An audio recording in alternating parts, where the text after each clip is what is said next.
Bonsoir Maître Kambila.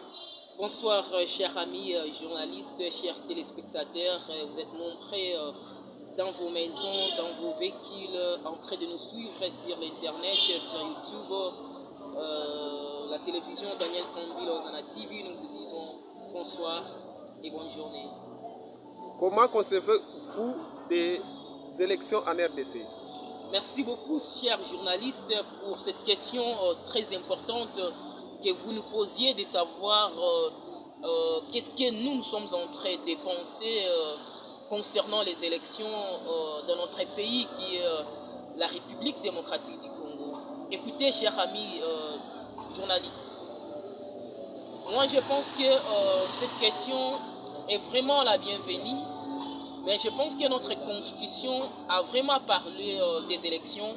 Et la constitution de notre pays a défini même comment est-ce que nous pouvons aller aux élections. Mais mon point de vue, ça c'est selon moi, je pense que ces élections est inopportune. Est inopportune. Inopportune? Oui.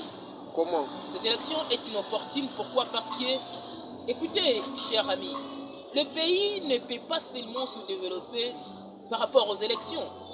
Aujourd'hui, tout le monde pense seulement en 2023. Tout le monde attend seulement que nous puissions aller aux élections. Alors que des gens sont en train d'oublier beaucoup de choses.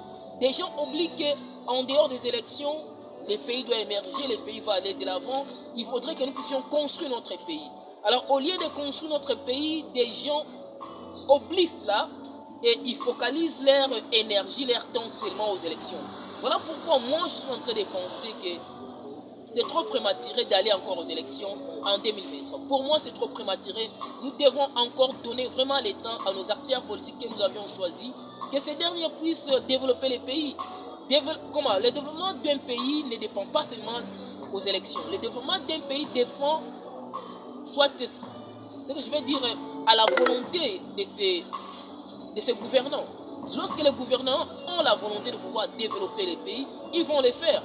Pourquoi seulement attendre 2023? On va attendre 2023, on attendra encore 2028 et puis on va attendre. Pour moi, je suis en train de penser pour que ces pays puissent émerger, on n'a pas seulement besoin des élections, mais nous avons besoin des animateurs qui ont une bonne foi, comme le président de la République. C'est un monsieur qui a une bonne foi, qui est venu avec un bon programme de pouvoir radicalement changer le pays, de pouvoir radicalement montrer au monde entier que l'RDC, autrefois négligé, autrefois insulté, autrefois minimisé, était un grand pays. Alors, et s'il vous plaît, cher maître, veuillez un peu éclaircir l'opinion publique. Est-ce que selon vous, il y aura les élections ou bien il n'en aura pas? Pour moi, je pense que ce que je suis en train de dire, s'il y aura les élections ou pas, là, moi, je ne suis pas à la CENI. Nous avons un président déjà voté, élu, qui a été entériné par le président de la République. Mais je pense seulement que pour moi, les élections au Congo, c'est inopportun. C'est vraiment inopportun. C'est inopportun. Nous devons encore donner le temps et donner de la chance aux animateurs qui sont là de pouvoir travailler. Même s'ils vont travailler pour 10 ans, pour 15 ans. Seulement que les pays puissent se développer, que les peuples puissent se retrouver, que nos enfants puissent étudier, que des gens puissent travailler. C'est ce que nous demandons.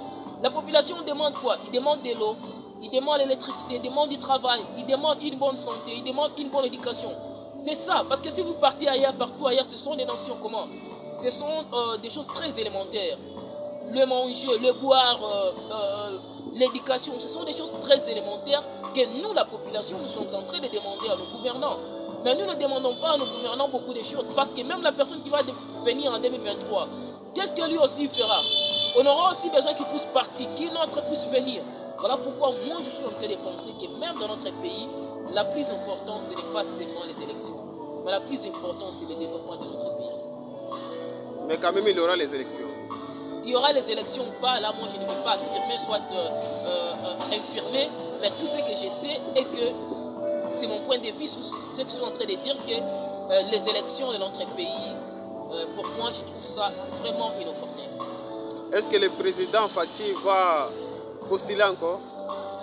c'est son droit le plus légitime. La Constitution voudrait que nous puissions avoir, que le président puisse avoir un seul mandat renouvelable une seule fois. Et au stade où nous sommes, moi je pense que le président de la République n'est même pas encore dans son mandat. Il est encore dans une transition que nous sommes en train de faire. Le président Fachi n'a pas encore eu un mandat complet. Tout ce que nous avons fait, on a été à coalition. Il y a eu des coalitions entre FCC et voilà. Donc nous sommes partis dans des négociations, des coalitions que moi j'appelle une transition. Alors le président de la République commencera son premier mandat peut-être en 2023. Je dis bien peut-être en 2023 que c'est parti de ce moment-là que le président va commencer maintenant ses mandats, son propre mandat. Jusqu'à la preuve littérale, le président est en train de passer dans une période que nous appelons une période de transition. Donc vous pensez qu'il fera plus ou moins 18 ans comme l'ancien président Kabila? Je ne vais pas dire que le président Fachi va faire 18 ans comme l'ex-président a eu à faire. Il a eu à briguer des mandats, mais moi je pense seulement que le président Fachi n'est que dans cette période-là de transition. Il n'a pas encore réussi ses mandats. Je pense qu'en 2023, peut-être en 2023, s'il y aura les élections, le président Fachi aura cette fois-ci-là son premier mandat qui va cette fois-ci-là lui permettre de pouvoir mettre en place son programme de manière libre. Et puis, je pense que c'est ça. Ok, merci. Merci beaucoup, cher ami.